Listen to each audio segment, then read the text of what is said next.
എല്ലാവർക്കും നമസ്കാരം. Good evening and a warm welcome.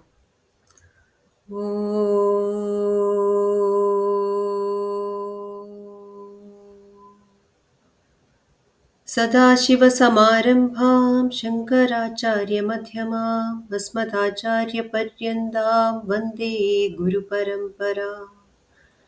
ശ്രുതിസ്മൃതിപുരാണാനാം ആലയം കരുണാലയം നമാമി ഭഗവത്പാദം ശങ്കരം ലോകശങ്കരം. ശങ്കരം ശങ്കരാചാര്യം കേശവം ബാദരായണം സൂത്രഭാഷ്യകൃതൗ വന്ദേ ഭഗവന്തൗ പുനഃ പുനഃ. ഈശ്വരോ ഗുരുരാത്മേതി മൂർത്തിഭേദവിഭാഗിനി വ്യോമവത് വ്യാപ്തദേഹായ ദക്ഷിണാമൂർത്തയേ നമഃ. എല്ലാവർക്കും ഒരിക്കൽ കൂടെ സുസ്വാഗതം.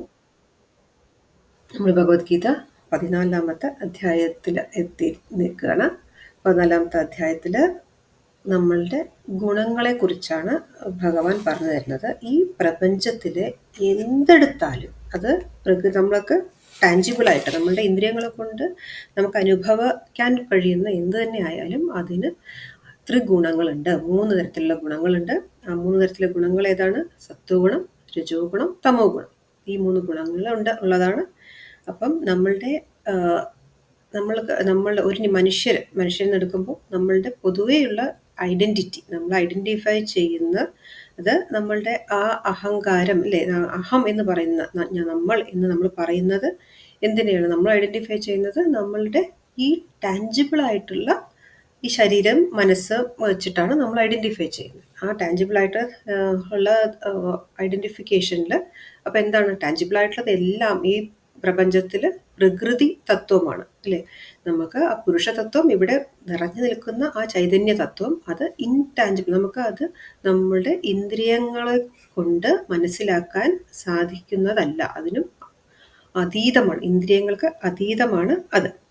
അപ്പം ഈ പ്രകൃതി തത്വത്തിൽ നിന്ന് ഉത്ഭവിച്ച നമ്മളുടെ ശരീര, മനസ്സ്, ബുദ്ധി, അഹങ്കാരം, ഇതിന് എല്ലാം പ്രകൃതിയിലെ എല്ലാത്തിനും, ഈ പ്രപഞ്ചത്തിലെ എല്ലാത്തിനും ഈ പ്രകൃതി തത്വം ഉള്ളത് കൊണ്ട്, പ്രകൃതിയിലുള്ള സർവ്വതിനും ഈ 3 ഗുണങ്ങളും ഉള്ളത് കൊണ്ട് നമുക്കും ഈ ത്രിഗുണങ്ങൾ ഉണ്ട്.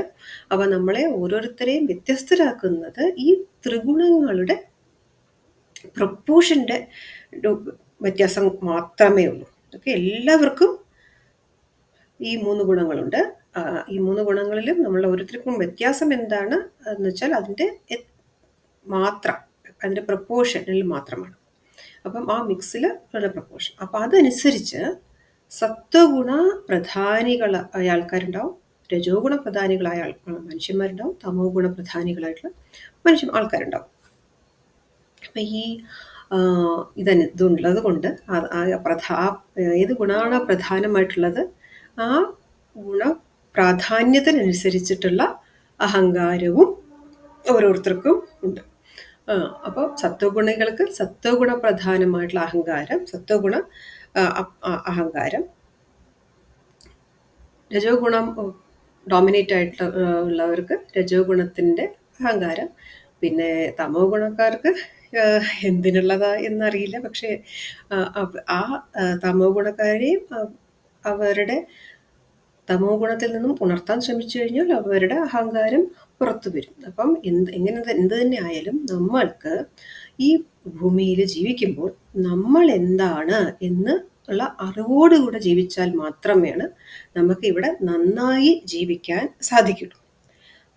അപ്പം നന്നായി ജീവിക്കുക എന്നുള്ളതാണല്ലോ, അതിന് വേണ്ടിയിട്ടാണല്ലോ നമ്മൾ മനുഷ്യജന്മം എടുത്ത് വന്നിരിക്കണം. എത്രയോ ജന്മങ്ങൾ എങ്ങനെയൊക്കെ കഴിഞ്ഞിട്ടാണ് നമ്മൾ ഈ ഒരു മനുഷ്യജന്മം കിട്ടിയത് എന്നുള്ള ജ്ഞാനപ്പാനയിൽ നമ്മൾ ധാരാളം കേട്ടിട്ടുണ്ട് അല്ലേ. എത്രയോ ജന്മങ്ങൾ കഴിഞ്ഞിട്ടാണ് നമ്മൾക്ക് ഇങ്ങനെ ഒരു മനുഷ്യജന്മം കിട്ടിയിരിക്കുന്നത്. അപ്പം അതിനെ വളരെ മീനിങ് ഫുൾ ആക്കാൻ, അതിന് അർത്ഥവത്താക്കാൻ എന്ത് വേണം? ആദ്യം നമ്മൾ എന്താണ് എന്ന് അറിയണം. നമ്മളെന്താണെന്ന് അറിഞ്ഞു കഴിഞ്ഞാൽ നമ്മൾ പറഞ്ഞു, നമ്മളുടെ ഈ ഒരു പ്രപ്പോർഷൻ നമുക്ക് മാറ്റാൻ സാധിച്ചാൽ, അതെങ്ങനെ മാറ്റാൻ സാധിക്കും? മുള്ളിനെ മുള്ളുകൊണ്ട് എടുക്കുന്നത് പോലെ നമ്മളെ അറിഞ്ഞിട്ട് നമ്മൾ മനസ്സിലാക്കണം. നമ്മളെ മനസ്സിലാക്കണമെങ്കിൽ നമ്മൾക്ക് അറിയണം.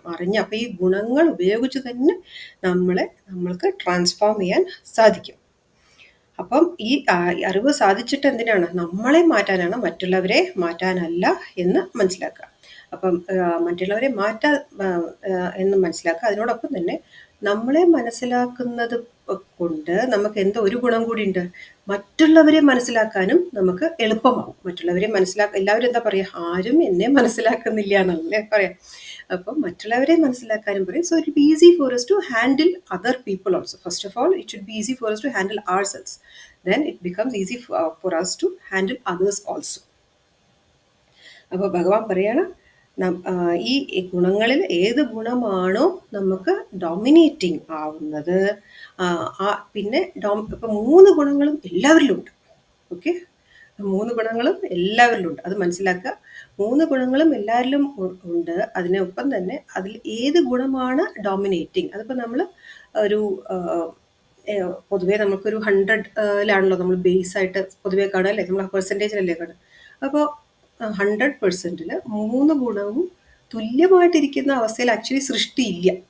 ഓക്കെ, പക്ഷേ അപ്പോൾ നമ്മളെന്തായാലും സൃഷ്ടിയുടെ ഭാഗമായിട്ട് നമ്മളിവിടെ ഈ ഭൂമിയിൽ ഉണ്ട് അല്ലേ. അപ്പോൾ അതിൻ്റെ അർത്ഥം തന്നെ നമ്മൾ 3 ഗുണങ്ങളും തുല്യമായിട്ടുള്ളവരല്ല നമ്മൾ.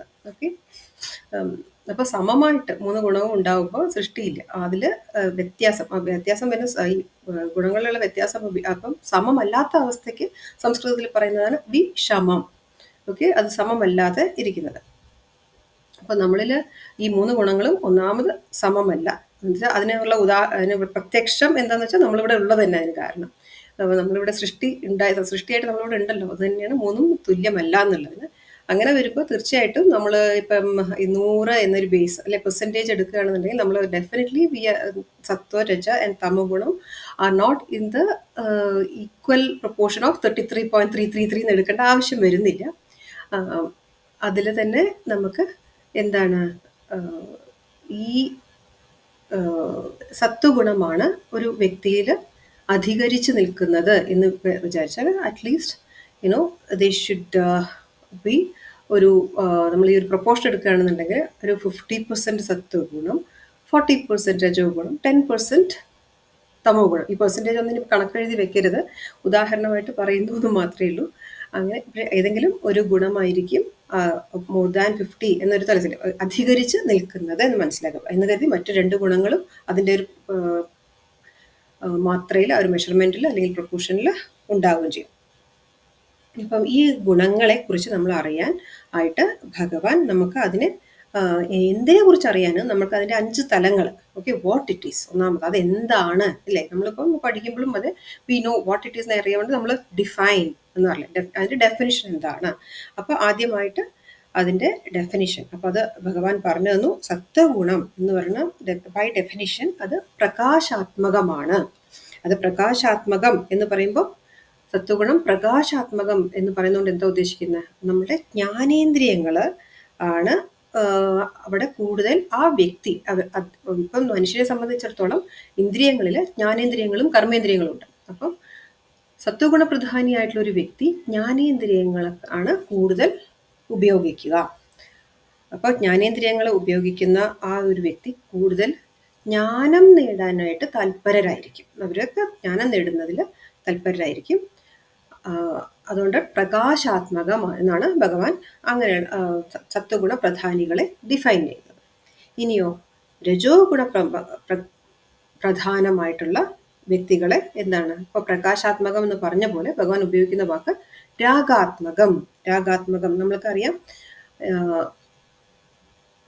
രാഗം എന്ന് വെച്ചാൽ നമ്മളുടെ ലൈക്സ്, നമ്മളുടെ താല്പര്യങ്ങൾ അല്ലേ. അപ്പോൾ രാഗാത്മകം എന്ന് പറഞ്ഞാൽ അപ്പോൾ എന്താ, നമ്മളുടെ ഇഷ്ടങ്ങൾ എന്ന് ഉദ്ദേശിക്കുമ്പോൾ നമ്മളുടെ desires to fulfil more desires അവർ വളരെ കർമ്മ ഓറിയൻറ്റഡ് ആയിരിക്കും. അപ്പോൾ കർമ്മ ഇന്ദ്രിയങ്ങളായിരിക്കും അവർ കൂടുതൽ ഉപയോഗിക്കുന്നവർ. So they will be very very active ആയിട്ട്, വളരെ പ്രവർത്തനോന്മുഖരായിട്ടുള്ള ആൾക്കാരായിരിക്കും. ഈ പ്രവർത്തനോന്മുഖർ എന്ന് പറഞ്ഞാൽ 2 തരത്തിൽ. അവരുടെ മനസ്സും വളരെ ഡൈനമിക് ആയിരിക്കും, അവരുടെ കർമ്മ ഇന്ദ്രിയങ്ങൾ വളരെ ഡൈനമിക് ആയിരിക്കും. അതേസമയം രജോ ഗുണം ഉള്ളവരുടെ മനസ്സ്, അവർക്ക് ജ്ഞാനം നേടണം, അതേസമയം അവരുടെ മനസ്സ് ഒരു കാംനെസ് ആയിരിക്കും കാക്ഷിക്കുന്നത്.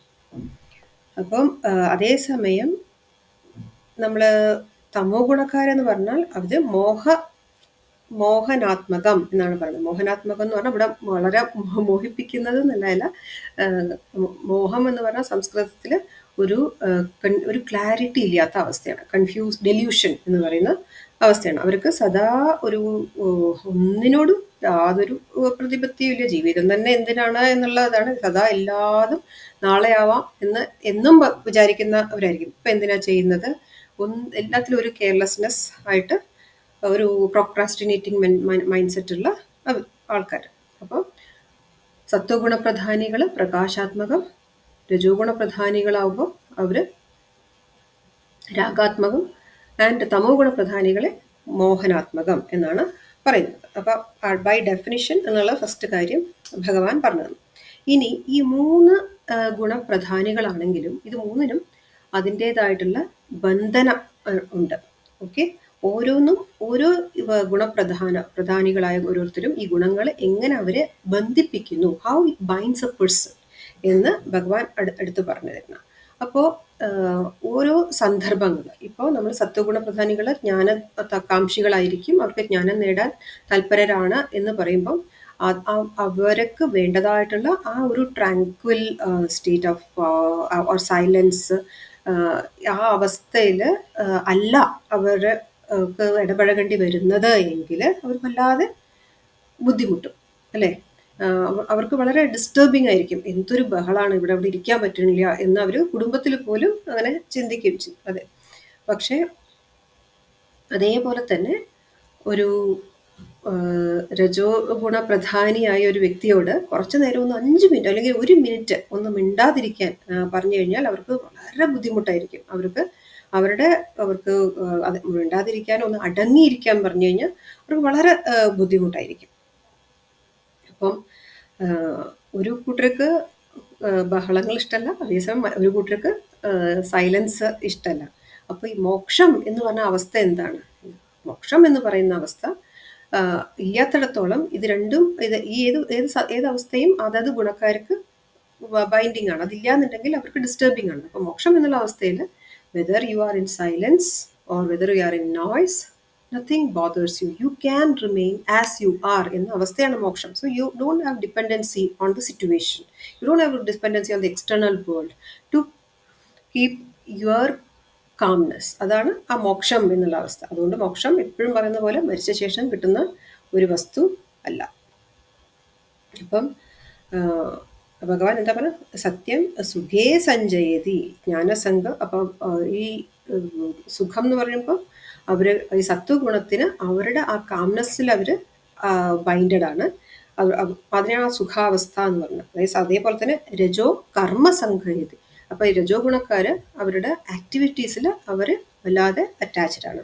തമോ ഗുണം നിദ്രാസംഘം. അപ്പം നമ്മൾ തമോ ഗുണത്തിന് ഡെഫിനിഷൻ കഴിഞ്ഞ പ്രാവശ്യം പറഞ്ഞു, either they are sleeping or sleepy. വളരെ എളുപ്പമാണ് ഓർത്ത് വെക്കാൻ. അപ്പം തമോ ഗുണക്കാർ അവർ ഒന്നുകിൽ ഉറങ്ങുകയായിരിക്കും അല്ലെങ്കിൽ ഉറക്കം തൂങ്ങിയിരിക്കുകയായിരിക്കും. അവർക്ക് ഒന്നിനെക്കുറിച്ചും അതൊന്നും വേണമെന്നില്ല. അപ്പം അതിന് അവർ തന്നെ ചിലപ്പം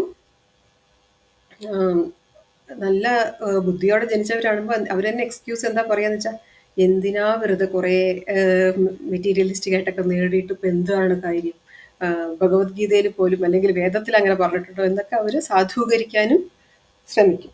അതാണ്. അപ്പോൾ അങ്ങനെ ഈ 3 ഗുണങ്ങളും ബന്ധനാത്മകമാണ്. അതിങ്ങനെ ബന്ധിപ്പിക്കുന്നു. ഇതുവരെയാണ് നമ്മൾ കണ്ടത്. ഒന്നുകൂടെ നമുക്ക് 10ാമത്തെ ശ്ലോകം ചൊല്ലിക്കൊണ്ട് പുനരാരംഭിക്കാം. രജസ്തമശ്ചാഭിഭൂയ സത്വം ഭവതി ഭാരത, രജസത്വം തമശ്ചൈവ തമസത്വം രജസ്തഥാ. ഇനി ഈ 3 ഗുണങ്ങളുടെയും ഒരു ഇൻഡിക്കേഷൻ നമുക്ക് അറിയണം. ഒന്ന് പറഞ്ഞല്ലോ എന്തൊക്കെയാണെന്ന്. അപ്പം അതിന് ഈ ഒരു ശ്ലോകം ഒരു ചെറിയൊരു ഡൈവേർഷനാണ് ഭഗവാൻ ഇവിടെ എല്ലാതും. അപ്പം ഈ ഗുണങ്ങളെക്കുറിച്ചും എല്ലാ ഗുണങ്ങളെയും കുറിച്ചും ഒന്നുകൂടി ഭഗവാൻ പറയുകയാണ്. ഈ പ്രകൃതിയിലെ സർവ്വതും ഈ ഗുണങ്ങളെ കൊണ്ട് ഉണ്ടാക്കിയതാണ്. അപ്പം എന്തുകൊണ്ടാണ് ഈ പ്രകൃതിയിലെല്ലാം, ഈ പ്രകൃതി എന്ന് പറയുന്നത് തന്നെ നമുക്ക് കാണാനും ടാഞ്ചിബിൾ ആയിട്ടുള്ള കാര്യങ്ങളാണ്. അത് ഈ ത്രിഗുണങ്ങളുടെ ഒരു പ്രപ്പോർഷന്റെ വ്യത്യാസം മാത്രമാണ്. ഇവിടെയുള്ള നമ്മളിപ്പോൾ മനുഷ്യരെന്ന് വിചാരിക്കേണ്ട, ഇവിടെയുള്ള ചൈതന്യമായ മനുഷ്യനെ നമ്മൾ ജീവനുള്ളതിനെയാണ്, ജീവനുള്ളതും ജീവനില്ലാത്തതുമായ എല്ലാം തന്നെ സർവ്വതും, ഓക്കെ, സർവ്വതും ഈ ത്രിഗുണങ്ങളാൽ സർവ്വതും ത്രിഗുണങ്ങൾ ഉള്ളതാണ്. ഓക്കെ, ഇതിന്റെ ആ പ്രപ്പോർഷൻ മാത്രമേ വ്യത്യാസമുള്ളൂ. അങ്ങനെ വരുമ്പോൾ നമുക്ക് ഓക്കെ, ജീവനില്ലാത്ത സാധനങ്ങൾ. അപ്പൊ ഇനി നമ്മളിപ്പോ എന്താണ്, നമ്മളിതിന്റെ ഡെഫിനിഷനൊക്കെ പഠിച്ചു, പക്ഷെ ഇതിപ്പോ അത് മനസ്സിലാക്കാൻ എളുപ്പമുണ്ട്. ജീവനില്ലാത്ത വസ്തുക്കളിൽ അത് അനങ്ങില്ലല്ലോ, അല്ലേ? അനക്കമില്ല. അപ്പൊ അതിൽ ഏത് ഗുണമാണ് ഡോമിനന്റ് ആയിട്ടുള്ളത്? നിങ്ങൾക്ക് ചാറ്റ് ബോക്സിൽ ഇടാം. ജീവനില്ലാത്ത വസ്തുക്കളിൽ ഏത് ഗുണമായിരിക്കും ഡോമിനന്റ് ആയിട്ടുണ്ടാവുക? അത് സത്വഗുണ പ്രധാനമായിരിക്കോ, രജോ ഗുണ പ്രധാനമായിരിക്കോ, അതോ തമോ ഗുണ പ്രധാനമായിരിക്കും? ജീവനില്ലാത്ത വസ്തുക്കൾ, ജീവനില്ലാത്ത വസ്തുക്കള് അത് ഇരുന്നിടത്ത് നിന്ന് നീങ്ങുക പോലും ഇല്ല, വെച്ചിടത്ത് നിന്ന് മാറില്ല. തീർച്ചയായിട്ടും അതിന് ഒന്ന് ജീവനില്ലാത്ത വസ്തുക്കള് അതിന് തമോ ഗുണം. തീർച്ചയായിട്ടും അതിന് അനങ്ങാൻ പറ്റില്ല. അതിന് ജ്ഞാനം നേടണം എന്നൊരു ചിന്ത ഉണ്ടാവും. ജീവനില്ലാത്ത വസ്തുക്കൾക്ക് നമ്മൾ പറഞ്ഞു ജ്ഞാനപ്രധാനമാണ് സത്വം എന്ന് പറഞ്ഞു. തമോ ഗുണം. അപ്പോ ജീവനില്ലാത്ത വസ്തുക്കള് തീർച്ചയായിട്ടും തമോ ഗുണം. ഓക്കെ, അത് ഇരിക്കുന്ന പോലെ ഇരിക്കും. അത് നമ്മളപ്പോ വ്യക്തികളിൽ പോലും അങ്ങനെയല്ലേ കാണുന്നത്. അതിനൊന്നും ചെയ്യാനുള്ള കപ്പാസിറ്റി ഇല്ല. അപ്പൊ അതിന് ഒന്നും ജ്ഞാനം നേടാനുള്ള കപ്പാസിറ്റിയും ഇല്ല, പ്രവർത്തനവും ഉന്മുഖമായിട്ട് അതിനായിട്ടൊന്നും ചെയ്യാൻ പറ്റില്ല, അല്ലെ? ജീവനില്ലാത്ത സാധനങ്ങൾ. അപ്പൊ അത് ജീവനില്ലാത്ത സാധനങ്ങൾ എല്ലാം തന്നെ തമോ ഗുണ പ്രധാനമാണ്. അപ്പൊ they don't have neither learning capacity nor doing capacity. ഇനി അപ്പൊ ജീവനില്ലാത്ത എല്ലാ കാര്യങ്ങളും തമോ ഗുണ പ്രധാനം. ഇനി അടുത്തത് നമുക്ക് ജീവനുള്ള കാര്യങ്ങളിൽ എന്തെടുക്കാം? ഫലവൃക്ഷാദികൾ, അല്ലെ? ചെടികൾക്കൊക്കെ നമുക്കറിയാം, ചെടികൾക്ക് ജീവനുണ്ടെന്ന് നമുക്കറിയാം, അതുകൊണ്ടല്ലേ അത് വളരുന്നത്. അപ്പോൾ ചെടികളെ സംബന്ധിച്ചിടത്തോളം അതിന് കുറച്ച് പ്രവർത്തിക്കാനുള്ള കഴിവുണ്ട്, അതിന് വളരാനുള്ള കഴിവുണ്ട്, അല്ലെ? ഒരു ഭാഗത്ത് നിന്ന് നിൽക്കുകയാണെങ്കിലും അത് മേലോട്ടും ചുറ്റുപാട്ടും they can grow horizontally and vertically. അതെ, അപ്പം അതിൽ ആ ചലനാത്മകതയുണ്ട്. ആൻഡ് ഓൾസോ നമുക്കറിയാം, ഇപ്പോൾ പല തെങ്ങൊക്കെ ഈ സൂര്യന് അനുസരിച്ച് മൂവ് ചെയ്തിട്ടുണ്ടാവും. അപ്പൊ അതിന് ഇന്റലിജൻസും ഒരു particular at least some amount of ഇന്റലിജൻസും ഉണ്ട്, ജ്ഞാന പ്രധാനമായിട്ട് കുറച്ചെങ്കിലും ഉണ്ട്. അപ്പൊ അതിൽ ചെടികളിൽ നിന്ന് എടുക്കുമ്പോൾ അല്പം രജോ ഗുണവും സത്വഗുണവും ഉണ്ട്, തമോ ഗുണം തീർച്ചയായിട്ടും കൂടുതലുണ്ട്. പക്ഷെ അല്പം നമ്മൾ ഈ ജീവനില്ലാത്ത വസ്തുക്കളെ സംബന്ധിച്ച് നോക്കുന്നതിനെക്കാട്ടിലും കൂടുതൽ സത്വഗുണവും രജോ ഗുണവും അതിലുണ്ട്. ഇനി അടുത്ത നമ്മൾക്ക് ജീവനുള്ള വസ്തുക്കളിൽ പ്ലാന്റ്സ് കഴിഞ്ഞാൽ അടുത്തത് ആനിമൽസ് ആണ്. മൃഗങ്ങളെ എടുക്കുകയാണെങ്കിൽ മൃഗങ്ങളിൽ ഈ സത്വഗുണവും രജോ ഗുണവും ഈ പ്ലാന്റ്സിനെക്കാട്ടിലും കൂടുതലായിരിക്കും. ഓക്കെ, അതുകൊണ്ടാണ് അവര് സ്ഥാവരമല്ലല്ലോ, അവർ നിൽക്കുന്നവരല്ലല്ലോ, അവർക്ക് നീങ്ങാൻ പറ്റുമല്ലോ. അപ്പം തീർച്ചയായിട്ടും രജോ ഗുണം അവരിൽ കൂടുതലുണ്ട്. അപ്പം നമ്മളിപ്പം ജീവനില്ലാത്ത വസ്തുക്കളെ കണ്ടു, ജീവനുള്ള സസ്യവൃക്ഷങ്ങളെ കണ്ടു, അത് കഴിഞ്ഞ് ജീവനുള്ള മൃഗങ്ങളെയും കണ്ടു. ഇനിയോ മനുഷ്യനാവുമ്പോൾ തീർച്ചയായിട്ടും സത്വവും രജസ്സും ഈ അനിമൽസിനെക്കാട്ടിലും കൂടുതലായിരിക്കണം. തമോ ഗുണം കുറഞ്ഞും ഇരിക്കണം എന്നാണ്. പലരിലും അത് കാണണമെന്ന് നിർബന്ധമില്ല, അങ്ങനെയാണ് ഇന്നത്തെ നമ്മൾ വാർത്തകളൊക്കെ വായിച്ചാൽ നമ്മൾ മനസ്സിലാക്കുന്നത്. അപ്പം ഇതിനനുസരിച്ച് ഈ സത്വ രജ തമോ ഗുണത്തിന്റെ ആ പ്രപ്പോർഷൻ അനുസരിച്ച് ഓരോരുത്തരുടെയും സ്വഭാവവും മാറും. അപ്പോൾ ഈ തമോ ഗുണം കൂടുന്നതിനനുസരിച്ച്, അതേപോലെ തന്നെ രജോ ഗുണം കൂടുന്നതിനനുസരിച്ച് ഈ മനുഷ്യര് മൃഗങ്ങളോട് അടുക്കുക ചെയ്യാം, മൃഗങ്ങളുടെ സ്വഭാവങ്ങളോട്. അല്ലെങ്കിൽ തമോ ഗുണം വല്ലാതെ കൂടുമ്പോൾ ഈവൻ ജീവനില്ലാത്ത സാധനങ്ങളോട് അടുക്കുക ചെയ്യും. നമ്മൾ ചിലർ പറയേ, എന്താ പറയുക, ചിലർ നമ്മൾ പറയും പോത്തുപോലെ കടന്നുറങ്ങണം എന്ന് പറയും, അല്ലേ? ചിലർ പറയും കല്ല് പോലെ ഇരിക്കുന്നത് കണ്ടില്ലേ, ഒന്നിനും ഒരു നീങ്ങ, എന്താ പറയുക, വിതൗട്ട് എനി മൂവ്മെന്റ്, ഇരുന്നിടത്ത് ഇരിക്കുന്നേ കല്ല് പോലെ ഇരിക്കുകയാണ്. സോ അത് ഈ ഗുണങ്ങൾക്കനുസരിച്ച് we are moving towards that plant characteristics, animal characteristics, or even inert characteristics. അപ്പം ഈ ശ്ലോകത്തിൽ ഭഗവാൻ പറയാണ്, ഒരു ഒരു സത്വ ഗുണം ഉള്ള ഒരു മനുഷ്യനിൽ എന്താണ് അവൾക്ക് സാത്വികമായിട്ട്, അപ്പം സത്വ ഗുണം മറ്റ് 2 ഗുണങ്ങളെക്കാളിലും ഓവർ പവർ ചെയ്യും. ഓക്കെ, 3 ഉണ്ടല്ലോ, എല്ലാ വ്യക്തികളിലും 3 ഉണ്ട്, തീർച്ചയായിട്ടും ഉണ്ട്. 100% 3 ഗുണങ്ങൾ എല്ലാവരിലും ഉണ്ട്. അപ്പം ഈ സത്വഗുണമുള്ള ഒരു വ്യക്തിയെ സംബന്ധിച്ചിടത്തോളം സത്വഗുണം മറ്റ് 2 ഗുണങ്ങളെ ഓവർ പവർ ചെയ്യും. അപ്പം അതേപോലെ തന്നെ ഈ രജഗുണമുള്ള ഒരു വ്യക്തിയെ സംബന്ധിച്ചിടത്തോളം രജോ ഗുണം മറ്റ് 2 ഗുണങ്ങളെയും ഓവർ പവർ ചെയ്യും. ഒരു താമസിക ഗുണമുള്ള ഒരു വ്യക്തിയെ സംബന്ധിച്ചിടത്തോളം തമോ ഗുണം മറ്റ് 2 ഗുണങ്ങളെയും ഓവർ പവർ ചെയ്യും. അപ്പോൾ അങ്ങനെ വരുമ്പോൾ നമുക്ക് തോന്നും, ഓക്കെ, അങ്ങനെയാണെങ്കിൽ ഒരു വ്യക്തിയെ സംബന്ധിച്ചിടത്തോളം ഈ 3 ഗുണങ്ങളും, ഇപ്പോൾ ഒരാൾക്ക് നമ്മൾ നേരത്തെ പറഞ്ഞ എക്സാമ്പിളിൽ 50% സത്വ ഗുണം, 40% രജോ ഗുണം, 10% തമോ ഗുണം എന്ന് പറഞ്ഞ ഒരാളെ നമുക്ക് ഡിഫൈൻ ചെയ്യാൻ പറ്റുമോ? അത് എപ്പോഴും അങ്ങനെ തന്നെ ആയിരിക്കും? Can we fix A person based on this proportion of these 3 ഗുണാസ് എന്നൊരു ചോദ്യം സ്വാഭാവികമായിട്ട് നമുക്ക് വരണം. അപ്പോൾ അത് വരുന്നത് നമുക്കറിയാം, ഒരു മഹാഭാഗ്യം എന്ന് പറയാം. അത് സ്ഥിരമായിട്ട് അങ്ങനെ നിൽക്കില്ല, പ്രൊവൈഡഡ് നമ്മൾ നമ്മളെ മനസ്സിലാക്കി നമ്മളിൽ മാറ്റം വരുത്തണം നമ്മൾ വിചാരിച്ചാൽ ഈ പ്രൊപ്പോർഷനിൽ മാറ്റം വരുത്താൻ കഴിയും. So we can transform ourselves by being aware of ourselves and by understanding these 3 ഗുണാസ് in us. Okay, പക്ഷെ ആ മാറ്റം എന്നുള്ളതിൻ്റെ speed, rate of transformation can vary from person to person, but definitely the change is possible. Okay, അതിനാണ് നമ്മളുടെ ആധ്യാത്മികമായിട്ടുള്ള പല സാധനങ്ങളും. ആധ്യാത്മിക സാധനങ്ങൾ ആക്ച്വലി മുഴുവനും തന്നെ നമ്മളിലുള്ള ഈ സത്വ രജ തമോ ഗുണങ്ങളെ ഒന്ന് മാറ്റിയിട്ട് നമ്മളെ ജീവിതം മീനിങ് ഫുൾ ആക്കാനാണ് ആധ്യാത്മികമായിട്ടുള്ള സാധനങ്ങൾ. സ്റ്റാർട്ടിങ് ഫ്രം നമ്മളുടെ നാമജപം, ഈശ്വര സ്മരണ, പിന്നെ ബാക്കി ഉള്ള ഉപാസനകൾ, നമ്മുടെ വ്രതങ്ങൾ, നമ്മളുടെ മറ്റ് ആചാരങ്ങൾ, ഇതെല്ലാം ഇതിന് വേണ്ടിയിട്ട് ഉള്ളതാണ്. ഇനി പറയുകയാണ്, നമ്മൾക്ക് നമ്മൾ വലിയ സത്വഗുണപ്രധാനികളാണ്, രജോഗുണപ്രധാനികളാണ് അഭിമാനിക്കുന്ന ഏത് ഗുണപ്രധാനം ഒന്നും അഭിമാനിക്കാനും ഇല്ല, അഹങ്കരിക്കാനും ഇല്ല. അറ്റ് ദ സെയിം ടൈം നമുക്ക് ഇൻഫീരിയർ ആയിട്ട് തോന്നേണ്ട ആവശ്യമില്ല. Because we are any time it's possible to change. We can transform at any time. Only that decision matters. ആ ചോയ്സ് മാത്രമേ ഉള്ളൂ. അപ്പം നമ്മൾ ജനിക്കുമ്പോൾ എല്ലാവരും ഓക്കെ തമോ ഗുണ പ്രധാനികളായിട്ടാണ് ജനിക്കുന്നത്. Why do we say that? കൊച്ചു കുഞ്ഞായി ജനിക്കുമ്പോൾ തമോ ഗുണ പ്രധാനികളായിട്ടാണ് ജനിക്കുന്നത്. ബിക്കോസ് കൊച്ചു കുഞ്ഞുങ്ങൾ നമുക്കറിയാം, ഒരു ദിവസം 18 മണിക്കൂറൊക്കെ എന്താ ചെയ്യുക? ചാടി കളിക്കുമോ? ഇല്ല. 18 മണിക്കൂറൊക്കെ അവർ ഉറങ്ങുക ചെയ്യുക, അല്ലേ? അപ്പം നമ്മൾ പറഞ്ഞു സ്ലീപ്പിംഗ് ഓർ സ്ലീപ്പി ആണ് ആ അവസ്ഥ എന്ന് പറയുന്നത്. അപ്പോൾ തമോ ഗുണ പ്രധാനികളായിട്ടാണ് നമ്മളെല്ലാവരും ജനിക്കുന്നത്. അപ്പം ജന്മന തമോ ഗുണ പ്രധാനികളാണ് നമ്മളെല്ലാവരും.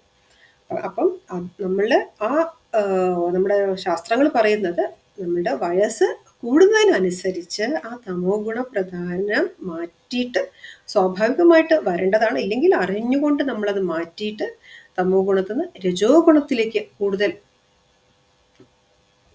ഊന്നൽ കൊടുത്തുകൊണ്ട്, അതായത് ആക്ടിവിറ്റി ഓറിയൻറ്റഡ് ആക്കിയ ശേഷം പിന്നെ രജോ ഗുണത്തിനെയും, പിന്നെ നമ്മൾ പ്രായം കൂടുന്നതിനനുസരിച്ച് സത്വഗുണ പ്രധാനികളാവാൻ നമ്മൾ തന്നെ ശ്രമിക്കണം. അപ്പം ഇനി ഈ രജോ ഗുണ പ്രധാനികൾ എന്ന് പറഞ്ഞാൽ നമ്മളുടെ ഇപ്പം നമുക്കറിയാം, വേദത്തിൽ നമുക്ക് കർമ്മകാണ്ഡവുമുണ്ട് ജ്ഞാനകാണ്ഡവുമുണ്ട്, അല്ലേ? അപ്പം വേദത്തിൽ തന്നെ കർമ്മകാണ്ഡം ആരെ ഉദ്ദേശിച്ചായിരിക്കും?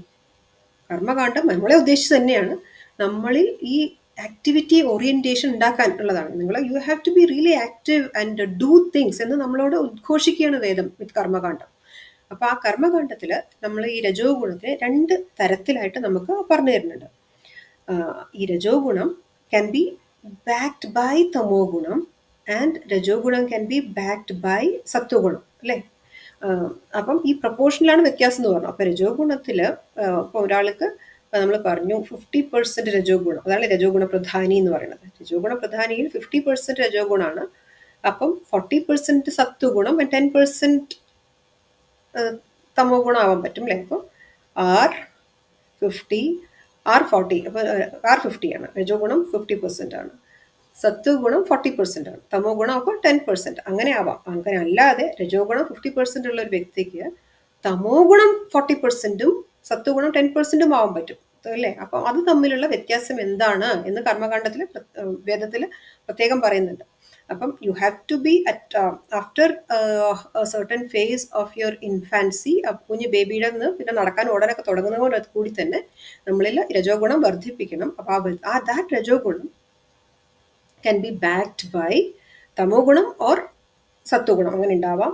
അപ്പോൾ തമോ ഗുണമായിട്ട് നമ്മൾ ബാക്ക്ഡ് ആയിട്ടുള്ള രജോ ഗുണമാണെന്നുണ്ടെങ്കിൽ എങ്ങനെ അത് നമുക്ക് തിരിച്ചറിയാം? അപ്പം ആക്ടിവിറ്റി ഓറിയന്റഡ് ആയിരിക്കും, ഉത്സാഹം ഉണ്ടായിരിക്കും, കാര്യങ്ങൾ ചെയ്യും. പക്ഷേ ആ ചെയ്യുന്നതിൻ്റെ പിന്നിലുള്ള മോട്ടീവ് ഓർ മാനസികാവസ്ഥ എന്നുള്ളത് വളരെ സെൽഫിഷ് ആയിരിക്കും. അതാണ് തമോ ഗുണമാണ് ബാക്ക്ഡ് അപ്പ്, ഈ രജോ ഗുണത്തിനെ ബാക്ക് ചെയ്തിട്ടുണ്ടെങ്കിൽ ഉണ്ടാവുക. അതേസമയം സത്വ ഗുണമാണ് ഈ രജോ ഗുണത്തിനെ ബാക്ക് ചെയ്യുന്നത് എങ്കിൽ they will be much more selfless. Okay, they will be acting very selfless. അത് ഞാൻ ഈ ചെയ്യുന്ന പ്രവൃത്തി കൊണ്ട് കൂടുതൽ പേർക്ക് ഗുണമുണ്ടാവട്ടെ എന്ന് വിചാരിച്ച് ചെയ്യുന്നതാണ്. മറ്റേത് ഞാൻ ഈ ചെയ്യുന്ന പ്രവൃത്തി കൊണ്ട് എനിക്ക് മാത്രം, മുമ്പൊക്കെ എന്ന് പറഞ്ഞാൽ നമ്മളെപ്പോഴും കേൾക്കുന്നുണ്ട്, മുമ്പൊക്കെ ആണെങ്കിൽ എനിക്കും എൻ്റെ കുടുംബത്തിനും എൻ്റെ പട്ടിക്കും എൻ്റെ കുട്ടിക്കും എൻ്റെ ചട്ടിക്കും ഗുണം ഉണ്ടാവട്ടെ എന്നെങ്കിൽ, ഇന്ന് അങ്ങനെ പോലും ഇല്ല. ഇന്ന് എനിക്ക് മാത്രം എന്നുള്ള അവസ്ഥയാണ്. അപ്പം അതിന്ന് മാറിയിട്ട് ഈ ഞാൻ ചെയ്യുന്ന ഈ പ്രവൃത്തി കൊണ്ട് ലോക നന്മ ഉണ്ടാവട്ടെ എന്ന് പറയുമ്പോൾ അത് ദാറ്റ് രജോ ഗുണം ഇസ് ബാക്ക്ഡ് ബൈ സത്വഗുണം എന്ന അവസ്ഥ. അപ്പം നമ്മൾ ആ ഗ്രാജുവലി ആ സ്റ്റേജിലേക്ക് വളർന്ന് വരണം. അപ്പോൾ സെൽഫ്ലെസ് ആക്ടിവിറ്റീസ് ഇൻക്രീസ് ചെയ്തിട്ട് കൂടുതൽ കൂടുതൽ ലോക നന്മ നിറഞ്ഞ പ്രവൃത്തികളിൽ ഏർപ്പെടണം.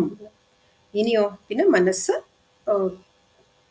മെച്ചുവേർഡ് ആകുമ്പോൾ, മനസ്സ് അവിടെ നിന്നും മെച്ചുവേർഡ് ആകുമ്പോൾ നമ്മുടെ ജീവിത യാത്രയിൽ തീർച്ചയായിട്ടും ഓരോ വർഷം കൂടുന്തോറും കൂടി മനസ്സ് മെച്ചുവേർഡ് ആവണം എന്നാണ് വിചാരിക്കുന്നത്. നടക്കുന്നുണ്ടോയെന്ന് അറിയില്ല.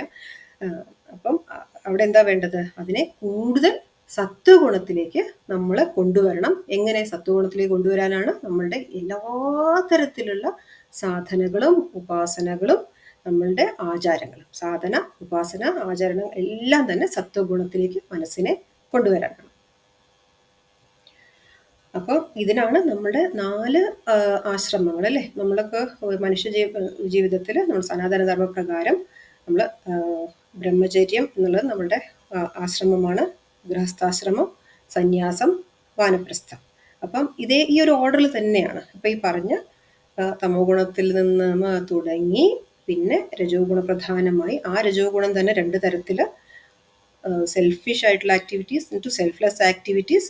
പിന്നെ നമ്മൾ സത്വഗുണ പ്രധാനമായിട്ട് ഒരു ഇതിനൊക്കെ ഒന്ന് വിത്ഡ്രോ ചെയ്ത് ആധ്യാത്മികമായിട്ടുള്ള പുരോഗതിക്ക് വേണ്ടിയിട്ട് ജീവിക്കാനായിട്ട് ഉപകരിക്കും.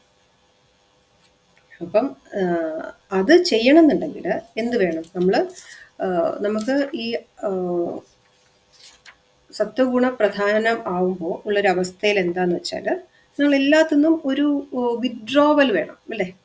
ആ വിത്ഡ്രോവലിൽ ഒരു കണ്ടീഷൻ നമ്മൾ എപ്പോഴും, ഇപ്പം സന്യാസം എന്ന് പറഞ്ഞാൽ തന്നെ എന്തിനെങ്കിലും നമ്മൾ ത്യജിക്കണം, അല്ലേ? We are sacrificing all materialistic aspects, അല്ലേ? എല്ലാം അങ്ങനെ ന്യസിക്കണം, അത് ത്യജിക്കണം. അപ്പൊ ത്യജിക്കണം എന്നുണ്ടെങ്കിൽ first of all you should have something, അല്ലെ? ഒന്നും നേടാതെ എന്താ ത്യജിക്കാനുള്ളത്? അപ്പോൾ തീർച്ചയായിട്ടും ജീവിതത്തിൽ പ്രവർത്തനോന്മുഖരായിട്ട് you should lead a contributing life. Only when you lead a contributing life there is point in withdrawing from that. അത് leave from what is that you are withdrawing, അല്ലേ? അപ്പം നമ്മൾ 4-ാം അധ്യായത്തിൽ ഭഗവാൻ പറഞ്ഞു തരുന്നുണ്ട് സത്വഗുണ പ്രധാനിയായിട്ടുള്ള നമ്മൾ ഗുണങ്ങളെക്കുറിച്ച്. ഭഗവാൻ അവിടെയും ചാതുർവർണ്ണയത്തിലും പറയുന്നുണ്ട്. അപ്പം ഗുണബ്രാഹ്മണനായിട്ട് തീരണം. അപ്പം ഗുണബ്രാഹ്മണനായി തീരുമ്പോൾ നമുക്ക് എങ്ങനെയൊക്കെ കോൺട്രിബ്യൂട്ട് ചെയ്യാം? ഒന്നാമത് ജ്ഞാനേന്ദ്രിയങ്ങൾക്ക് പ്രാധാന്യം കൊടുത്ത് ജ്ഞാനം നേടുന്നതിൽ പ്രാധാന്യം കണ്ടെത്തി ആ ജ്ഞാനം തന്നെ നമുക്ക് മറ്റുള്ളവർക്ക് കോൺട്രിബ്യൂട്ട് ചെയ്യാം, കൊടുക്കാനും പറ്റും. അപ്പം ഈ ഒരു മാറ്റം, ഈ ഒരു ട്രാൻസ്ഫോർമേഷൻ, നമ്മൾ സ്റ്റേജ് ആയിട്ടുള്ള ട്രാൻസ്ഫോർമേഷൻ, ആ സ്റ്റേജ് ആയിട്ടുള്ള ട്രാൻസ്ഫോർമേഷൻ നമ്മൾ പഠിച്ചു. അത് എങ്ങനെയാ പറ്റുക? ഇത് നമ്മൾക്ക് വരുത്തേണ്ട മാറ്റമാണ്. നമ്മൾ സാധാരണ എന്താ ചെയ്യുക? മറ്റുള്ളവരിൽ ഈ മാറ്റം ഉണ്ടാക്കാൻ ശ്രമിക്കും, അതിനുവേണ്ടി പ്രവർത്തിക്കും. പക്ഷേ ഇത് ഈ മാറ്റങ്ങൾ നമ്മളറിഞ്ഞ് നമ്മളിൽ മാറ്റം ഉണ്ടാക്കാൻ ശ്രമിക്കുക. ആൻഡ് ഇനി അടുത്തൊരു extend where we can apply it, മറ്റുള്ളവരിൽ മാറ്റം വരുത്തണ്ടെന്ന് പറയുമ്പോൾ നമ്മളുടെ മക്കളാണെന്നുണ്ടെങ്കിൽ മാത്രം നമ്മൾ ഈ മാറ്റങ്ങൾ കൊണ്ടുവരാൻ ശ്രമിക്കുക. നമ്മൾ മക്കളിൽ നമുക്ക് തീർച്ചയായിട്ടും ഒരു കർത്തവ്യമുണ്ട്. ബിക്കോസ് ഇപ്പൊ കുട്ടികൾ ഒക്കെ ചെറിയ കുട്ടികളാണ്, ഉറങ്ങിക്കോട്ടെ, പഠിക്കണ്ട എന്ന് വിചാരിക്കരുത്. അവരെ ഉണർത്തി വിടുക തന്നെ വേണം. അപ്പം മക്കളിൽ ഈ മാറ്റം വരുത്താൻ ശ്രമിക്കുക. ബാക്കി ആരിലും മാറ്റം വരുത്താൻ, നമ്മളിൽ മാറ്റം വരുത്താനായിട്ട് ഫുള്ളായിട്ട് കോൺസെൻട്രേറ്റ് ചെയ്യുക. നമ്മളിലപ്പോൾ ചോദിക്കുക, ഇത് ഇത്രയൊക്കെ നമ്മൾ മനസ്സിലാക്കി എന്നിൽ ഏത് ഗുണമാണ് ഇപ്പോൾ ഡോമിനേറ്റിംഗ് ആയിട്ടുള്ളത്, ഇത് ശരിയാണോ? പ്രത്യേകിച്ച് ഈ പ്രായത്തിൽ എനിക്ക് 2 വയസ്സാണെങ്കിൽ ഏതാ വേണ്ടത് എനിക്കിപ്പോൾ അറിയാം. ഓക്കെ, 10 വയസ്സാണെങ്കിൽ എത്രയാണ് എന്ത് വേണ്ടതെന്ന് അറിയാം. ഏതെങ്കിലും അത്രയ്ക്കൊക്കെ ബുദ്ധി ഒക്കെ നമുക്ക് ഭഗവാൻ അനുഗ്രഹിച്ച് തന്നിട്ടുണ്ട്. 10 ഇത്രയൊക്കെ വയസ്സിൽ ഏത് ഗുണമാണ് എനിക്ക് ഡോമിനേറ്റിംഗ് ആയിരിക്കേണ്ടത്? തീർച്ചയായിട്ടും ഇപ്പം എനിക്കറിയാം. ഇപ്പം ഇന്നത്തെ നമ്മുടെ ഈ ഒരു സത്സംഗത്തിൽ ഗീത കേൾക്കുന്നവരിൽ തീർച്ചയായിട്ടും തമോ ഗുണം പ്രധാനമായിട്ട് ഇരിക്കാനുള്ള പ്രായത്തിലുള്ള ആരും തന്നെ ഇല്ല എന്ന്. അപ്പം നമ്മൾ തന്നെ നമ്മളോട് ചോദിച്ച് നമ്മളെ മനസ്സിലാക്കിക്കൊണ്ട് മുന്നോട്ട് ഒരു അർത്ഥവത്തായിട്ടുള്ള ഒരു ജീവിതം ജീവിക്കാൻ ശ്രമിക്കാം. ഇനി ഭഗവാൻ ഈ ഗുണങ്ങളെ എങ്ങനെ അറിയാം, how the indicators to know these gunas in us, നമുക്ക് എല്ലാത്തിനും ഒരു ക്ലൂ കിട്ടണം ഇങ്ങനെയൊക്കെയാണെന്ന്. അപ്പോൾ അതിനാണ് പറയുക എന്ത് വെച്ചിട്ട് അറിയാം, എന്ത് വെച്ചിട്ട് നമുക്ക് അറിയാം, അതാണ് ഇൻഡിക്കേറ്റർ. അപ്പോൾ ഒരു 2 വീലർ ആണെങ്കിലും റൈറ്റ് സൈഡിലേക്കുള്ള ലാമ്പ് നമ്മൾ തിരിയാൻ പോകുമ്പോൾ റൈറ്റ് സൈഡിലേക്ക് ലാമ്പ്, അതുകൊണ്ട് ഇൻഡിക്കേറ്റർ അവിടെ ഓൺ ചെയ്തു അപ്പോൾ റൈറ്റിലേക്ക്. അപ്പോൾ എങ്ങനെ ഇതിനെ അറിയാം അപ്പോൾ റൈറ്റിലേക്ക് പോകാനുള്ളതാണ്. അതുപോലെ ഈ 3 ഗുണങ്ങളെയും ഇങ്ങനെ ഇൻഡിക്കേറ്റ് ചെയ്യും. അതിനെ നമ്മൾ സംസ്കൃതത്തിൽ എന്ത് വെച്ച് അറിയുന്നു അതിനെ ആ ലിംഗം, അപ്പം അതിനെ കുറിച്ചിട്ടുള്ള അറിയാനുള്ള എങ്ങനെയാണ് എന്ന് ഭഗവാൻ പറയാണ് 11ാമത്തെ ശ്ലോകത്തിൽ. സർവദ്വാരേഷു ദേഹേസ്മിൻ പ്രകാശ ഉപജായത്തെ ജ്ഞാനം യഥാ തഥാ വിദ്യാത് വിവൃദ്ധം സത്വമിത്യുത. സർവദ്വാരാണി, അപ്പോൾ നമുക്കറിയാം നമ്മുടെ ഇന്ദ്രിയങ്ങൾ, 5 ഇന്ദ്രിയങ്ങൾ, കണ്ണ്, മൂക്ക്, അപ്പോൾ ഈ സർവ്വധ്യാനങ്ങളും നമ്മൾ ഇന്ദ്രിയങ്ങളാണ്. അപ്പോൾ ഈ 5 ഇന്ദ്രിയങ്ങളിലൂടെയും പഞ്ചേന്ദ്രിയങ്ങളിലൂടെയും നമ്മൾ എന്താ ചെയ്യുന്നത്? നമ്മൾ ഈ ലോകത്തെ അറിയണം. സർവ്വദ്വാരങ്ങളിലൂടെയും നമ്മൾ അറിയുന്നത് ഈ ലോകത്തെ അറിയുമ്പോൾ എന്താണ്? ജ്ഞാനം, അല്ലേ? ഒരു അറിവ് എന്ന് വെച്ചാൽ ജ്ഞാനമാണ്. അപ്പോൾ ആ ജ്ഞാനം നമുക്ക് ലഭിക്കുന്നത് ഈ 5 ഇന്ദ്രിയങ്ങളിലൂടെയാണ്. അപ്പം അത് പ്രകാശ, അത് പ്രകാശം എന്ന് വെച്ചാൽ ബ്രൈറ്റ്നെസ്, അല്ലേ? അപ്പം ആ പ്രകാശ എന്ന് പറഞ്ഞാൽ അത് ആ അറിവ്, ബ്രൈറ്റ്നെസ്, അത് ആർക്കാണോ ഉള്ളത് ആ വ്യക്തി ജ്ഞാന തൽപരരായിരിക്കും. ജ്ഞാന തൽപരരെന്ന് വെച്ചാൽ അവർക്ക് പെട്ടെന്ന് ഗ്രാസ്പിംഗ് പവറും ഉണ്ടായിരിക്കും. നമുക്ക് വളരെ നല്ലൊരു ഉദാഹരണമായിട്ട് എടുക്കാവുന്നത് സ്വാമി വിവേകാനന്ദനാണ്. സ്വാമി വിവേകാനന്ദനൊക്കെ ഒരു ബുക്ക് എടുത്തിട്ട് ഇങ്ങനെ നോക്കിക്കഴിഞ്ഞാൽ അതിലെന്താണ് എന്നുള്ള കണ്ടന്റ് ആൾക്കാർ പരീക്ഷിച്ചിട്ട് പോലും ഉണ്ട്. വലിയൊരു പുസ്തകം എടുത്തിട്ട് എന്നിട്ട് അതിലെന്താണ്, ഓക്കെ ഇവിടെ എന്താണെന്ന് വെച്ചാൽ കൃത്യമായിട്ട് ഇന്ന കാര്യമാണെന്നത് ഈ പറഞ്ഞ സമയമാണ് ആ പുസ്തകം നോക്കിയിട്ടുണ്ടാവുള്ളൂ. അത്ര ആ ജ്ഞാനത്തോടുള്ള താല്പര്യവും ആ ഗ്രാസ്പിംഗ് പവറും അതപ്പം ആ സത്വഗുണം എത്രമാത്രം കൂടുതലായിരിക്കും ആലോചിച്ചു. അപ്പം അത് അതിൻ്റെ കൂടുതലാവുന്നതിനനുസരിച്ചിട്ടാണ് ഇത്തരം ജ്ഞാന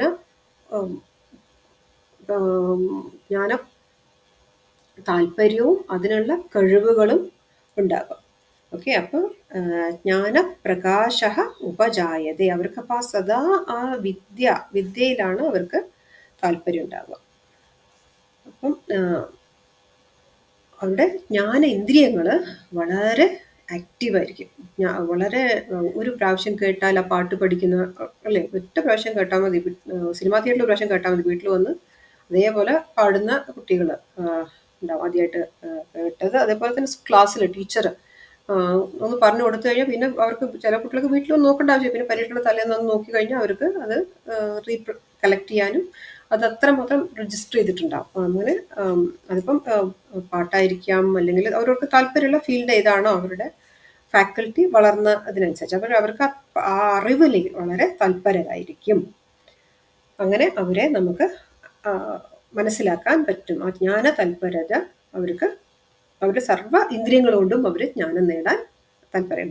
all their jnanendriyas will be very very active എന്നാണ്. അപ്പം അങ്ങനെ അങ്ങനെ ആർക്കാണ് നമ്മൾ കാണുന്നത് അവർക്ക് സത്വഗുണം വികസിച്ചിരിക്കുകയാണെന്ന് നമുക്ക് മനസ്സിലാക്കാൻ പറ്റും. തുടർന്ന് 12ാമത്തെ ശ്ലോകത്തിൽ രജോ ഗുണത്തിന്റെ ഇൻഡിക്കേഷൻ എന്താണ് പറയണം.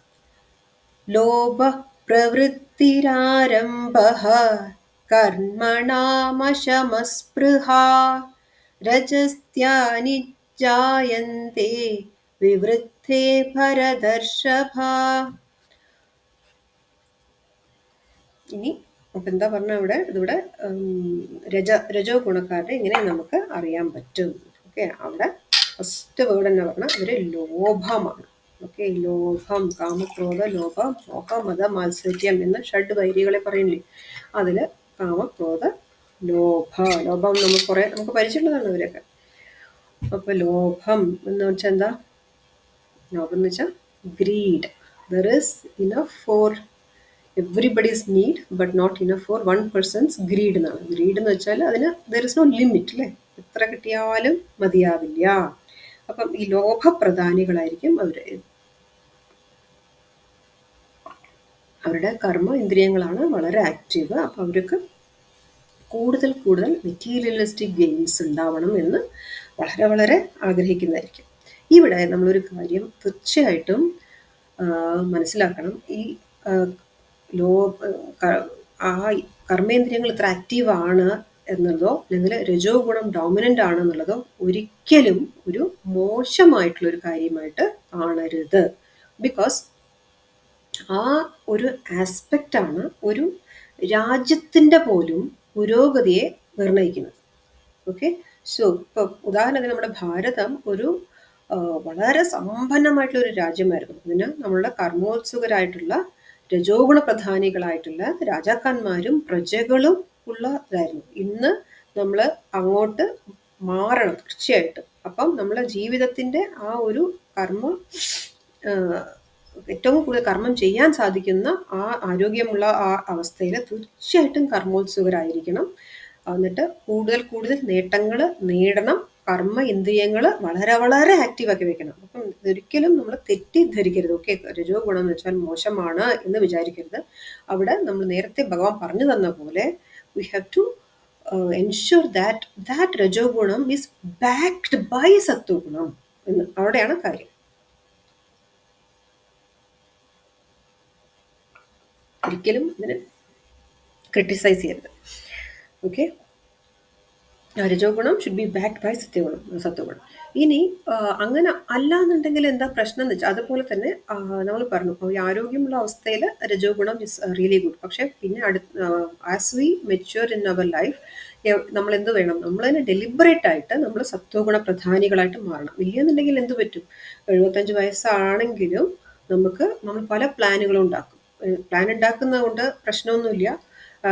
മറ്റുള്ളവരെ കൂടി ചിന്തിച്ചുകൊണ്ട് വേണം പ്ലാൻ ഉണ്ടാക്കാൻ. അല്ലെങ്കിൽ ഉണ്ടെങ്കിലോ നമുക്കും ബുദ്ധിമുട്ടാണ്, കുടുംബത്തിലുള്ളവർക്കും ബുദ്ധിമുട്ടാണ്, എല്ലാവർക്കും അതുകൊണ്ട് പ്രശ്നമാണ്. അപ്പം ഈ രജോ ഗുണം വല്ലാതെ കൂടിക്കഴിഞ്ഞാൽ അത് സമയത്തിനും സന്ദർഭത്തിനും അനുസരിച്ചല്ല എന്നുണ്ടെങ്കിൽ വളരെ വളരെ പ്രശ്നമാണ്. ആ ഈ രജോ ഗുണമുള്ളവർ തീർച്ചയായിട്ടും അവർ അമ്പലത്തിൽ പോകാനും കുംഭമേളയ്ക്ക് പോകാനും എല്ലാം താല്പര്യരായിരിക്കും. പക്ഷെ അതുകൊണ്ടൊന്നും തന്നെ ഒരു ആധ്യാത്മികമായിട്ട് ഒരു ഉയർച്ച കാണാൻ പറ്റാത്ത വ്യക്തികളായിരിക്കും. ഇത് ധാരാളം പേരെ നമുക്കും അറിയായിരിക്കും. പക്ഷെ എന്തു തന്നെ ആയാലും നമ്മൾ അങ്ങനെ ആവാതിരിക്കാനുള്ള ശ്രമങ്ങൾ ഇപ്പോഴേ മുതലെങ്കിലും തുടങ്ങാം.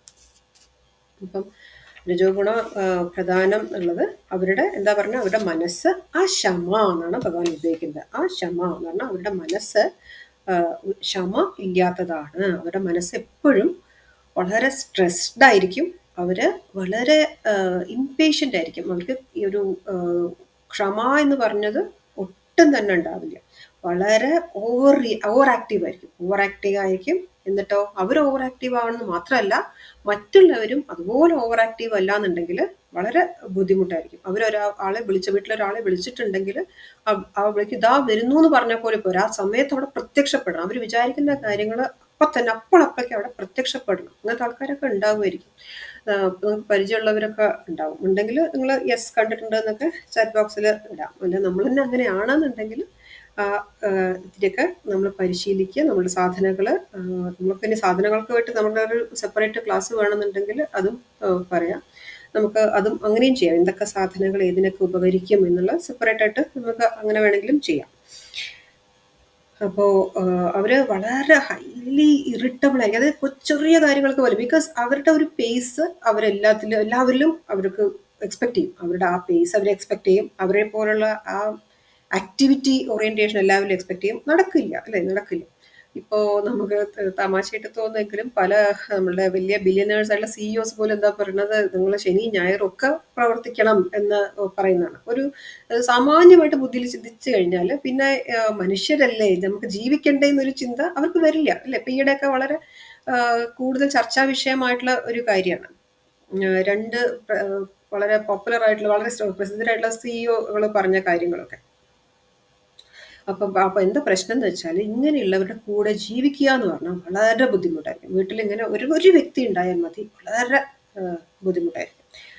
അതേപോലെ തന്നെ അവർക്ക് വളരെ അവരുടെ അവരുടെ വിചാരമാണ് അവർ നേടിയതാണ്, അവർ നേടിക്കൊണ്ടുവന്ന കാര്യങ്ങളായിട്ട് വളരെ കൂടുതൽ അറ്റാച്ച്ഡ് ആയിരിക്കും.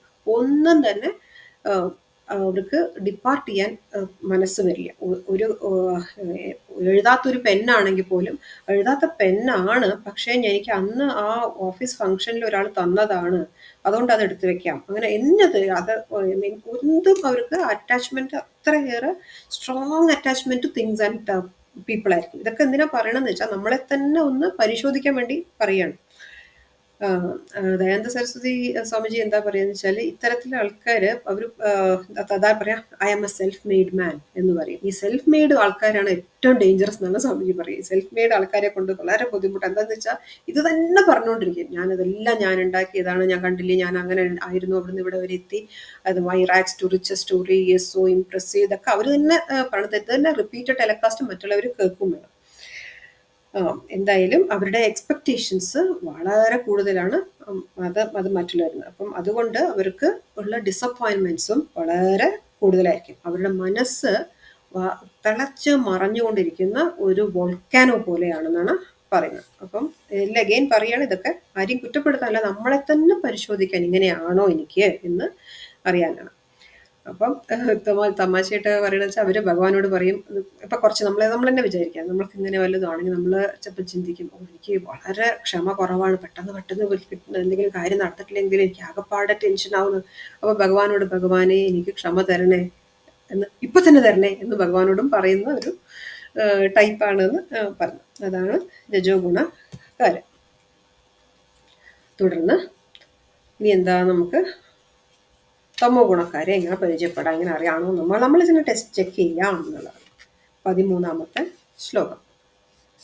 അപ്രകാശോ അപ്രവൃത്തിശ്ച പ്രമാദോ മോഹ ഏവ ച തമസ്യേതാനി ജായന്തെ വിവൃദ്ധേ കുരു നന്ദന. ഇവിടെ കണ്ടു ഭഗവാൻ വിളിച്ചത് കുരുനന്ദന എന്നാണ് അല്ലേ? പാണ്ഡവരാണ്. പക്ഷെ കുരുനന്ദന, അവിടെ ആ തമസിന്റെ കാര്യം പറയുമ്പോൾ അവർക്ക് കൂടുതലും ആ 101 പേർക്കും തമസിന്റെ ആൾക്കാരാണ്. അപ്പൊ ആ കുരുനന്ദന എന്നെടുത്ത് പറയാം. എന്നുവെച്ചാൽ മറ്റുള്ളവർക്ക് എന്ത് ദോഷം വന്നാലും എനിക്ക് ഒരു പ്രശ്നമില്ല എന്ന് വിചാരിക്കുന്ന, അതാണ് ആ തമോ ഗുണത്തിന്റെ ഒരു ഹൈലൈറ്റ്. അപ്പൊ കുടുംബത്തില് തമോ ഗുണമുള്ളവര് അതാണ്, അവര് they won't think of other people. അപ്പൊ അവരായിരിക്കും ബ്രെഡ് വിന്നർ ആയിട്ടുള്ള വ്യക്തി ആയിരിക്കും. പക്ഷെ മറ്റുള്ളവരെ മുന്നോട്ട് നന്നായി നോക്കേണ്ടത് ഞാനാണ്, അല്ലെങ്കിൽ അവരില്ലെങ്കിൽ കഷ്ടപ്പെടുന്ന വിചാരം ഉണ്ടാവില്ല അവർക്ക്. അതുകൊണ്ട് അവര് ആ തമോ ഗുണത്തിൽ തന്നെ പരിലസിക്കും. They will have their own reasons. അനങ്ങാതിരിക്കാൻ അവർക്ക് റീസൺ ഉണ്ടാവും, ഉണരാതിരിക്കാൻ അവർക്ക് റീസൺ ഉണ്ടാവും. ഞാൻ തന്നെ ചെയ്യണോ, നിങ്ങൾക്ക് ആർക്കെങ്കിലും ചെയ്തൂടെ, ഇപ്പൊ തന്നെ ചെയ്യണോ, പിന്നെ നാളെ ആയാലും ഇപ്പൊ എന്താ പ്രശ്നം എന്നൊക്കെ ബാധിക്കാനും എടുക്കലായിരിക്കും. അപ്പൊ അവരെ പറയാണ്, അവര് അപ്രകാശ പറഞ്ഞാൽ അവരുടെ നേരത്തെ നമ്മൾ എന്താ പറഞ്ഞ, അത് പ്രകാശാത്മകമാണ് അല്ലെ? ജ്ഞാനേന്ദ്രിയങ്ങൾ, ഇവിടെ എല്ലാ ജ്ഞാനേന്ദ്രിയങ്ങളും അവരുടെ അപ്രകാശമാണ്, വെരി ഡള്ളാണ്. പ്രകാശമില്ലാത്ത അവസ്ഥ എന്ന് വെച്ചാൽ ഡള്ളാണ്. അവര് ഒരു അംബിഷ്യസും അല്ല, അവര് കണ്ടംപ്ലേറ്റീവും അല്ല. അവരുടെ ബുദ്ധിയും നേരെ ചൊവ്വേ അവര് ഉപയോഗിക്കുകയില്ല. ഈ തമോ ഗുണം അവരുടെ രജോ ഗുണത്തെയും സത്വഗുണത്തെയും ഓവർ പവർ ചെയ്യുന്ന തരത്തിലാണ്. അപ്പം അവരെന്ത് ചെയ്താലും അത് ഒന്ന് നമ്മൾ നോക്കണം. അപ്പോൾ അവരെ കൊണ്ട് നമ്മൾ എന്തെങ്കിലും ചെയ്യിച്ചാൽ അതെങ്ങനെയെങ്കിലും കൊളാക്കി വെക്കും. പിന്നെ നമുക്ക് ഇരട്ടിപ്പണിയാക്കും. അപ്പം നമ്മൾ എന്ത് ചെയ്യും? നമ്മൾ തന്നെ ചെയ്യണം നല്ലത് എന്ന് വിചാരിക്കും. ഇങ്ങനത്തെ ആൾക്കാരാണോ നമ്മളെന്ന് നമ്മൾ നോക്കുക. ഇനി ഞാൻ പറഞ്ഞ പോലെ നമ്മളെ വീട്ടിൽ കുട്ടികളൊക്കെ ആണെന്നുണ്ടെങ്കിൽ നമ്മൾ അവരെ എന്ത് ചെയ്യണം എന്ന് നമുക്ക് നോക്കാം. അല്ലാന്നുണ്ടെങ്കിൽ നമ്മൾ അല്ല നമ്മൾ കുട്ടികളും അല്ലാന്നുണ്ടെങ്കിൽ ബാക്കി നമുക്ക് അവർക്ക് വേണ്ടി ചെയ്യാവുന്ന ഒറ്റ കാര്യം അവർക്ക് വേണ്ടി പ്രാർത്ഥിക്കുക എന്നുള്ളതാണ്. ബിക്കോസ് നമ്മൾ അവരെ മാറ്റാൻ പോയാൽ നമ്മളെപ്പോലും മാറ്റാനുള്ള കഴിവുള്ളവരാണ് ഈ തമോ ഗുണമുള്ളവർ. ഓക്കെ, ഉറക്കം തൂങ്ങിയാൽ ഇപ്പം യു ഓൾസോ ജോയിൻ മീ എന്ന് അവർ നമ്മളെ കൂടെ അവർ പറഞ്ഞ് മനസ്സിലാക്കുന്നത് ഇപ്പം തന്നെ ചെയ്യേണ്ട ഒരു ആവശ്യമില്ല, നാളെ ചെയ്താൽ ഒരു പ്രശ്നമില്ല എന്ന് നമ്മളെ കൂടി ബോധിപ്പിക്കും. അപ്പോൾ അവർക്ക് പൊതുവെ വളരെ കെയർലെസ് ആയിരിക്കും. ഏതൊരു കാര്യം ചെയ്തതിലും എന്തെങ്കിലുമൊക്കെ കുഴപ്പമുണ്ടാവും. ഒരു സൂപ്പർവിഷൻ ഇല്ലാതെ കാര്യങ്ങൾ ചെയ്യാൻ ബുദ്ധിമുട്ടുള്ളവരായിരിക്കും. അവർ വളരെ ഡെല്യൂഡഡ് ആയിട്ടുള്ള ഒരു എന്താ വെച്ചാൽ അവർക്ക് തന്നെ ഒരു ജീവിതത്തിൽ ഒരു പർപ്പസ് ഇല്ല, ഒരു ലക്ഷ്യബോധമില്ല. ഇങ്ങനെയൊക്കെ ആയാൽ മതി, എന്തിനാ വെറുതെ. അപ്പം നമുക്ക് ചിലപ്പോൾ തോന്നും ഇവര് വളരെ ജ്ഞാനികളാണോ എന്ന് പോലും തോന്നും. അത് ദയാനന്ദ സരസ്വതി സ്വാമിജി പറയും, the extremes are very difficult to differentiate എന്ന്. ഈ തമോ ഗുണത്തിന്റെ എക്സ്ട്രീമും സത്വഗുണത്തിന്റെ എക്സ്ട്രീമും ആക്ച്വലി നമുക്ക് തോന്നും രണ്ടും ഒന്നാണ് എന്ന് തോന്നും. എന്നുവെച്ചാൽ സത്വഗുണത്തിന്റെ എക്സ്ട്രീമിൽ എല്ലാത്തിനും വിത്ഡ്രോ ചെയ്തിട്ടുള്ള ഒരവസ്ഥയാണ്. ബട്ട് അത് നമ്മൾ ആലോചിക്കണം, എവിടുന്ന് എങ്ങനെ വേണം. ആഫ്റ്റർ കോൺട്രിബ്യൂട്ടിങ് ഉള്ള വിത്ഡ്രോവലാണ് സത്വഗുണത്തിന്റെ യഥാർത്ഥ ലക്ഷണം. അതുപോലെ ജ്ഞാനം നേടിയിട്ട്, ഇവരെ സംബന്ധിച്ച് ജ്ഞാനവും നേടിയിട്ടില്ല, ഒന്നും നേടിയിട്ടില്ല, പക്ഷെ ഒന്നും വേണ്ട, അങ്ങനെ മതി, ഇതൊക്കെ ധാരാളം മതി എന്ന് പറഞ്ഞു. അപ്പം അങ്ങനെ നമ്മളെ തന്നെ ഒന്ന് ഇൻട്രോസ്പെക്ട് ചെയ്യാൻ ഇങ്ങനത്തെ ക്യാരക്ടറിസ്റ്റിക്സ് ആണോ എന്ന് നോക്കിയിട്ട് അങ്ങനെയാണെന്നുണ്ടെങ്കിൽ നമ്മളിലും താഴെയുള്ള വയസ്സിന് താഴെയുള്ള ആൾക്കാരാണെങ്കിൽ നമുക്ക് സാധ്യതയുണ്ട് അവരെ വളരെ ആക്ടിവിറ്റി ഓറിയന്റഡ് ആക്കുക. അവർക്ക് കൂടുതൽ നമ്മളോടൊപ്പം തന്നെ ഓരോ പ്രവൃത്തിയിലും അവരെ ഇൻക്ലൂഡ് ചെയ്യുക, ഇൻവോൾവ് ചെയ്യുക, ചെറിയ കാര്യങ്ങളായിട്ട് അവരെ ഏൽപ്പിച്ചിട്ട് അവരെ അതിന് അപ്രീഷിയേറ്റ് ചെയ്യുക. അങ്ങനെ അവരിൽ ഈ തമോ ഗുണം കുറച്ചു കൊണ്ടുവരാൻ പറ്റും. അപ്പം നമ്മളിൽ ഏതാണോ ഈ പറഞ്ഞ പോലെ ഓരോന്നിൻ്റെയും ഇൻഡിക്കേഷൻസ് ഒക്കെ നമ്മളിപ്പോൾ മനസ്സിലാക്കി, അതനുസരിച്ച് നമ്മൾ അതിന് പറ്റിയതായിട്ടുള്ള സാധനകൾ ചൂസ് ചെയ്യുക. ആ സാധനകൾ അതിന് പറ്റിയതായിട്ടുള്ള ഏതിലേക്കാണോ നമ്മൾ മാറേണ്ടത് അത് പ്രകാരമുള്ള ഒരു റുട്ടീൻ നമ്മളായിട്ട് തന്നെ തീരുമാനിക്കുക. എത്ര മണിക്ക് എഴുന്നേൽക്കണം എന്ന് തുടങ്ങിയിട്ടുണ്ട്, ബേസിക് തിങ്. ഓക്കെ, പിന്നെ ഏതിനൊക്കെ പ്രാധാന്യം കൊടുക്കണം. നമുക്ക് അറിവില്ലാത്ത പ്രശ്നങ്ങളില്ല, എല്ലാവർക്കും അറിവ് കൂടിയതിൻ്റെ ഒരു പ്രശ്നം മാത്രമേ ഇന്നത്തെ ലോകത്തുള്ളൂ. അപ്പോൾ ആർക്കാണ് ആരോഗ്യം നോക്കണമെന്ന് അറിയാത്തത്? ആർക്കാണ് ഒരു ചെറിയ ഇംഗ്ലീഷ് പ്രോവർബ് എല്ലാവർക്കും അറിയേണ്ടതാണ്, early to makes a man healthy, wealthy and wise എന്നല്ലേ. അപ്പോൾ ഹെൽത്ത് വേണം, വെൽത്ത് വേണം, വിസ്ഡം വേണം. ഈ മൂന്നും വേണമെന്നുണ്ടെങ്കിൽ early to bed and early to rise. ഇത് സിമ്പിൾ കാര്യമാണ്. മൂന്നും വേണമെന്നുണ്ടെങ്കിൽ ഒറ്റ കാര്യമാണ് ഫോളോ ചെയ്യേണ്ടത്. എന്താണ്? Early to bed and early to rise. അപ്പോൾ ഏർലി ടു ബെഡ് ആവണമെന്നുണ്ടെങ്കിൽ എന്ത് വേണം? ഡിന്നർ കിടക്കുന്നതിന് 2 മണിക്കൂർ മുമ്പ് കഴിക്കണം എന്നുണ്ട്. അതും അറിയാത്ത കുഴപ്പമൊന്നും നമുക്ക് ആർക്കും തന്നെ ഇല്ല. അപ്പോൾ നമുക്ക് ഹെൽത്ത് വേണം, വെൽത്ത് വേണം, വിസ്ഡം വേണമെന്നുണ്ടെങ്കിൽ ഫസ്റ്റ് ഫോളോ ചെയ്യേണ്ട ഒരു സിമ്പിൾ ആസ്പെക്റ്റ് ആണ്. അപ്പം നമുക്ക് എന്താണോ വേണ്ടതിനനുസരിച്ച് ആ സാധനം അത് ചൂസ് ചെയ്യാനും നമുക്ക് അറിയാം.